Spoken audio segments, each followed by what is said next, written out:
அப்துல்லா பின் ஜஹ்ஸ் என்ற நபி தோழர், நாளைக்கு உஹது யுத்தம் நடைபெறப் போகிறது. அந்த நபி தோழர் அந்த மைதானத்தில் கைகளை தூக்குகிறார். யா அல்லாஹ், யா அல்லாஹ், பத்ருடைய யுத்தத்தில் என்னால் எந்தவித ஜிஹாத்தையும் செய்ய முடியவில்லை. நாளைக்கு உஹதுடைய மைதானத்தில் நிற்கப் போகிறேன். நிற்கும் பொழுது என் காதுகள் வெட்டப்பட வேண்டும் யா அல்லாஹ், என் மூக்குகள் வெட்டப்பட வேண்டும் யா அல்லாஹ், என் குடல்கள் எல்லாம் வெளியேற்றப்பட வேண்டும் யா அல்லாஹ். இந்த நிலைமையில் நாளைக்கு என்னை மஹ்ஷரில் எழுப்ப வேண்டும். நீ கேட்கணும் யா அல்லாஹ், அப்துல்லா பின் ஜஹ்ஸே உன் காதுகள் எங்கே?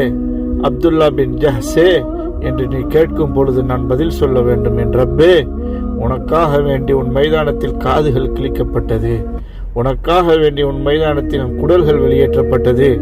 இந்த லா இலாஹ இல்லல்லாஹ் இந்த பூமியில் ஆட்சி செய்ய வேண்டும். இந்த லா